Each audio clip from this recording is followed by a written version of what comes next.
Ah, je suis tellement bien installée là. Ouais, il était temps que je prenne un petit moment nature. J'ai passé plusieurs semaines à ne pas spécialement avoir un rythme très régulier pour me donner des rendez-vous en nature. Je pense que la nature nous entoure tellement ici en Guadeloupe qu'on ne se rend pas compte qu'elle est là. Et c'est très souvent quand on s'éloigne d'elle qu'on ressent son manque et du coup qu'on comprend à quel point elle est importante dans nos vies, quel que soit l'aspect qu'elle a dans notre quotidien. Que ce soit une forêt, une mer, une rivière, un soleil, un ciel, un bout de terre ou simplement les animaux. En fait, vous savez, j'ai plus autant de mal à passer de temps seule parce que du coup j'ai dû m'y habituer de par les aventures que vous avez suivies déjà. Et en fait, il y a des moments où tu es dans ta solitude et tu as vraiment l'impression de te sentir que toi. Et ça peut arriver que ce soit un peu désagréable. Je suis allée en forêt un peu et du coup, il n'y a pas de réseau. Et la seule chose qu'il y a, c'est tout ce que vous entendez actuellement autour de moi. Le vent, les oiseaux, la terre, les fourmis. D'ailleurs, les fourmis maintenant qui sont en train de piquer, manger mes pieds là. Donc, à pincer, moi, tu m'as calmé les autres. Et en fait, tu vois, quand tu prends juste le temps de te poser, d'écouter, de juste en fait regarder ce qui se passe autour de toi. Pas spécialement partir dans tes pensées, mais vraiment te divertir avec ce qu'il y a autour de toi. Je sais pas si vous captez ce que je veux dire. En mode, quand tu regardes des vidéos sur les réseaux et tout, tu regardes une vidéo. Ben là, j'essaye de faire ce même effort d'esprit quand je regarde par exemple un arbre bouger. Et du coup, je vais le regarder bouger, et puis après, mon regard va se porter sur peut-être la branche, le tronc, la lanolie qui est en train de monter. Et en fait, je suis en train de me rendre compte que réellement, la nature, c'est un divertissement de ouf, mais juste à un rythme différent. J'en avais parlé dans une de mes vidéos, d'ailleurs, je vous la mets quelque part par là. Je vous expliquais qu'il faut aller à son rythme et que la nature a son propre rythme. Des fois, on a l'impression qu'elle bouge pas, qu'elle est ennuyante, mais c'est juste qu'elle est beaucoup plus posée que notre quotidien accéléré, tu vois. Et en fait, juste le fait de vraiment me divertir dans ça, j'ai eu cette même sensation de me perdre comme quand je scrolle, tu vois, mais du coup dans ce moment-là. Et c'est comme si j'ai eu une déconstruction dans mon cerveau qui a fait que se mettre en axe avec ce qui se passait là maintenant. Et j'ai eu comme une sensation très différente, c'était particulier. Comme si en fait je passais dans un autre monde, alors que ce monde est là, mais le fait que je ne porte pas mon attention aussi intensément dessus, je le sens pas autant quoi. Je suis très passionnée par cette histoire de passage de monde et tout, en mode le monde des réseaux, le monde ici, le monde des rêves. Et franchement, ça fait trop de bien de se foutre la paix. Le temps, c'est vraiment quelque chose d'assez particulier. Je me suis grave renseignée sur cette notion du temps. Selon ce que tu fais, le temps ne passe pas de la même manière. Je sais pas, je te donne un exemple. Là, tu es en train de manger, et là, tu as 1 minute pour manger quelque chose. La minute, tu vas pas vraiment l'avoir passée. Et par contre, si tu fais 1 minute de gainage, à la minute, ça te paraît une éternité. Et c'est fou parce qu'il y a des moments où quand tu es juste posé, tu poses ton esprit sur le rythme de la nature, tu te rends compte qu'en fait, le temps, c'est le même, juste il ne passe pas de la même manière. Et tu vois, des fois, je suis couchée là, par exemple au sol, je regarde un peu ce qu'il y a autour de moi, je respire, je me pose, j'essaie de visualiser des choses qui me font du bien, j'essaie de ressentir ce que ça me fait, de ressentir ce qu'il y a autour de moi. Et je peux peut-être passer genre 10-15 minutes à faire ça. J'aurais vraiment cette impression-là que ça fait des heures que je suis posée là. Et c'est fou parce que juste le changement de rythme te permet de te rendre compte qu'en fait, le temps c'est grave une illusion. Et que c'est pas parce que tu prends ton temps de faire les choses que tu n'en fais pas beaucoup. On a cette fâcheuse manie, tu sais, à accélérer tout, à vouloir tout faire vite pour pouvoir faire un maximum de choses pour ne rien perdre. Mais en vrai, qu'est-ce qui est le plus important entre faire un maximum de choses et ne rien perdre et faire tout comme ça, bâclé, et le fait de prendre son temps de faire les choses avec présence, qualité, tu vois. Il y a un dicton qui dit genre, c'est pas la quantité qui compte, c'est la qualité. Et franchement, ça me parle vachement. Je sais pas si vous voyez où je veux revenir là. Je suis en train un peu de me perdre dans mes pensées, mais il y a bien des gens qui vont capter un peu là. T'inquiète. Et genre hier soir, j'étais devant mon miroir et je me sentais pas vraiment bien. Je commençais à repartir dans mes pensées d'accumulation, tu vois, j'étais en mode ah putain, j'ai vu un truc qui me plaisait pas, je sais pas. Et en fait, je me suis dit mais pourquoi je n'arrive pas à reprendre mon équilibre mental comme je le fais d'habitude là? Qu'est-ce qui se passe? Pourquoi je j'y arrive pas là? J'étais bien partie, je suis sur une bonne lancée, ça a pété. Et en fait, je me suis regardée et mon moi m'a dit, bah meuf, c'est juste que t'es fatiguée. Parce que j'avais fait beaucoup de montage et je m'étais couchée à 2 h du matin. Et l'avant-veille, j'avais fait la même chose. En fait, j'avais juste déséquilibré mon cycle parce que je me levais à 6 h du mat, j'allais me coucher maximum à 22 h et je me suis réglée comme ça. Et en fait, ce déséquilibre a complètement changé ma manière de voir et de comprendre ma réalité. J'ai commencé à me mettre des sources de stress, à commencer à, tu vois, à paniquer, alors qu'en vrai, il n'y a rien, mes affaires fonctionnent, je suis bien, je fais mon taf intérieur, extérieur, ce que tu veux, tu vois, tout est carré. Mais j'ai commencé à paniquer et c'est fou parce que cette sensation-là, je l'ai reconnue, c'était la sensation que j'avais avant de commencer à faire mon travail intérieur, avant de vouloir me mettre une patate là et décider de changer et de reprogrammer mon cerveau pour réellement devenir la meilleure version de moi-même. Et en fait, je me suis regardée dans le miroir et je vous ai dit que je me parle beaucoup à voix haute, ça m'aide beaucoup. Et je me suis dit, mais meuf, en fait, il n'y a rien, t'inquiète, c'est juste que tu t'es couché tard 2 fois. Il y a quelque chose qui dit que quand tu t'es mis une routine, il ne faut pas briser la chaîne plus de 2 fois. C'est-à-dire qu'en fait, tu as une chaîne, habitude, habitude, habitude. Tu commences à prendre un rythme. Et quand tu commences, par exemple, je sais pas, tu es allé toute la semaine au sport, tu vas pas un jour, après tu vas pas 2 jours, c'est difficile de reprendre. Et il disait que pour éviter de casser cette chaîne-là, il ne faut pas rater le coche plus de 2 fois. Et là, en fait, j'ai fait ça 2 fois. Et du coup, c'est là que mon corps a commencé à faire, pas, tu vois pas. Et je me suis simplement dit, meuf, c'est juste que tu es fatiguée. Ton esprit est un petit peu moins à fond. T'as moins d'énergie, moins de patience, c'est tout. Après, j'ai été prendre ma douche, j'ai pris soin de moi. En fait, j'ai vraiment ce truc-là de dissocier certains traits de chez moi et d'en faire comme des personnalités pour me permettre de me sentir bien avec moi. Je sais pas si vous voyez ce que je veux dire. C'est-à-dire qu'il y a la moi, des fois, qui va être un petit peu à fleur de peau et il y a cette autre moi, beaucoup plus confiante, beaucoup plus alignée, qui va venir dire à moi là, t'inquiète, ça qui est honnête. Et du coup, youpi, on est content. Et je fais un peu pareil avec mon enfant intérieur et tout. Enfin bref. C'est là que je me suis rendu compte à quel point le sommeil et l'apaisement mental, c'est quelque chose qui joue énormément sur notre manière de percevoir notre réalité. L'apaisement mental, genre. Le sommeil, c'est réparateur. C'est un moment où ton corps est en off, du moins beaucoup plus, parce que bon, pour certains, ils voyagent un peu partout.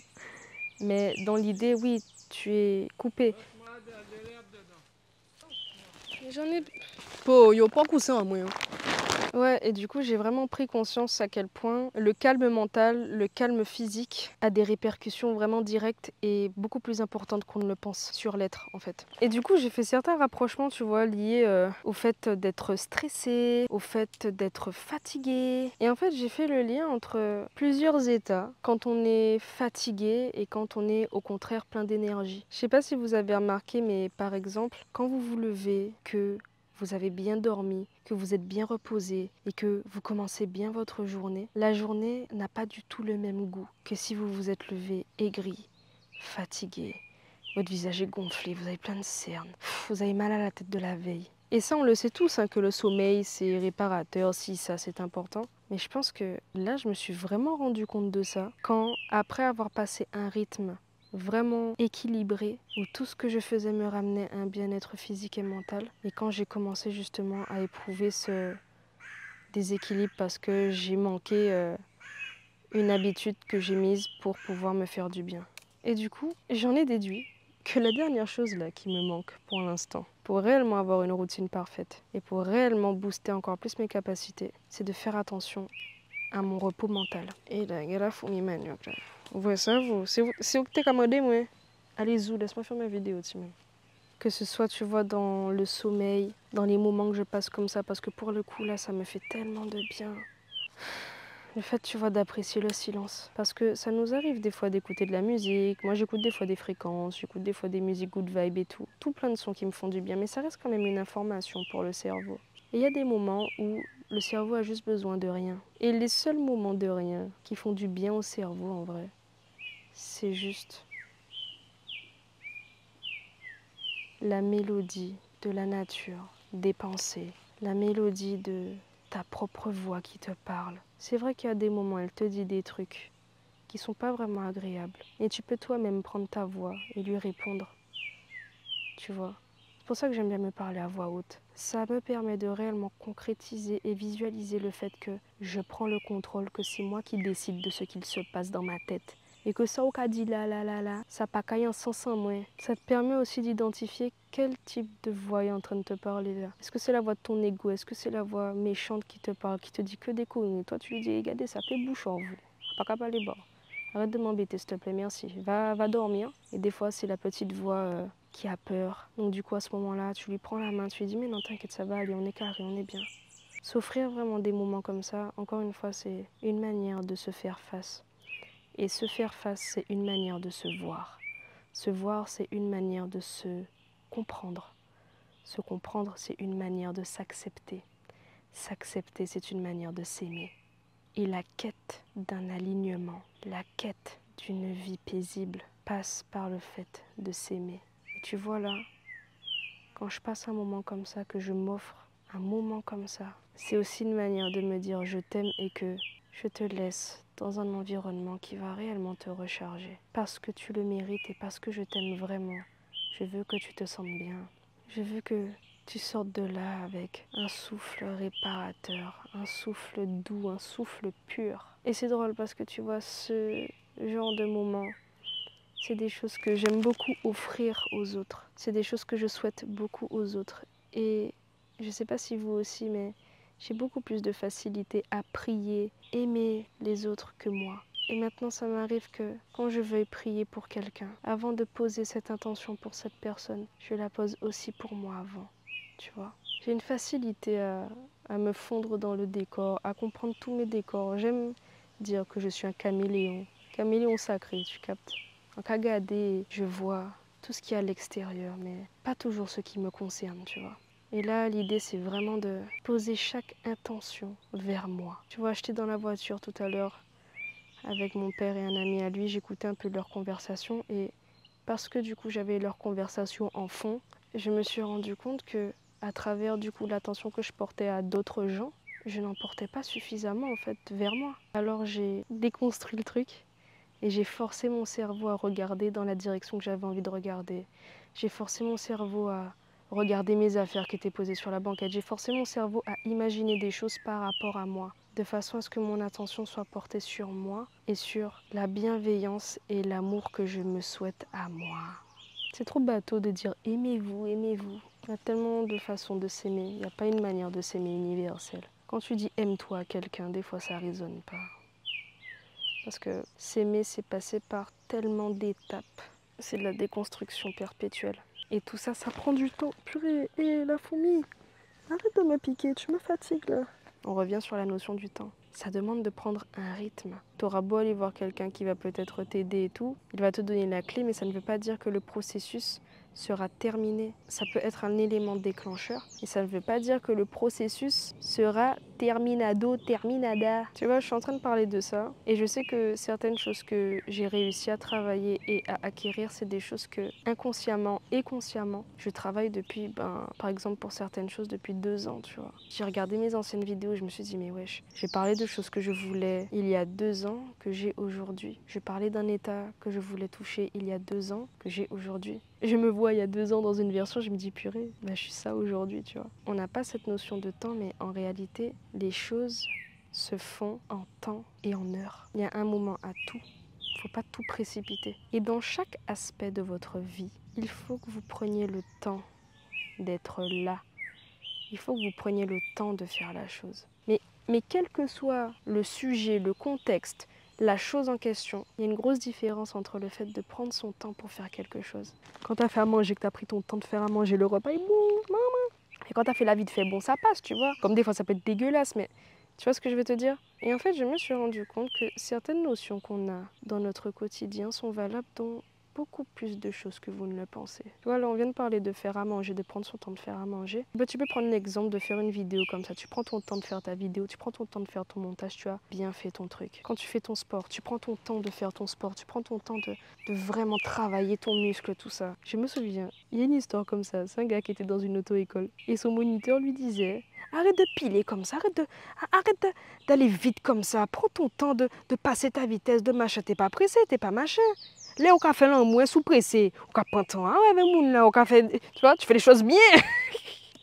C'est la même chose. Et c'est trop parce que c'est vraiment dans tous les aspects de la vie. Le temps, c'est pas vraiment une question de durée. C'est une question de présence, de précision, de présence, ouais. Prendre le temps de faire quelque chose. Prendre un moment conscientiser un état pour être là. Et être là tellement consciemment que chaque petit détail est minutieusement réfléchi et stratégiquement pensé pour donner le meilleur au potentiel de la réalisation.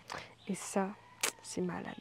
Donc tout ça pour vous dire qu'aujourd'hui, j'ai pris le temps d'être là. Et foutre ça qu'a fait du bien, amis. Ah ouais! Prenez soin de vous. Prenez le temps de vous offrir un moment de repos mental, quelle que soit la manière dont vous le faites. Et surtout, prenez le temps d'être présent pour vous, de la même manière que vous auriez aimé que quelqu'un le soit. Parce qu'encore une fois, même si vous entendez cette phrase partout, mais je suis là pour vous le rappeler, si c'est pas vous qui faites le travail, si c'est pas vous qui vous aimez sincèrement, si c'est pas vous qui décidez de prendre soin de vous, personne ne le fera à votre place. Et quand bien même quelqu'un le fait, croyez-moi que personne ne peut répondre à vos besoins aussi bien que vous. Parce que vous êtes le seul à savoir exactement à 100% ce dont vous avez besoin, ce que vous êtes. Les gens peuvent vous connaître. On aime trop dire, ouais, ils me connaissent à 1%, c'est faux. Les gens ont beau vous connaître du mieux qu'ils peuvent, personne ne comprendra mieux que vous ce que votre intérieur vous demande.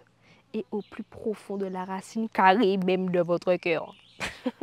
Je vous fais des bisous les gars. À très vite.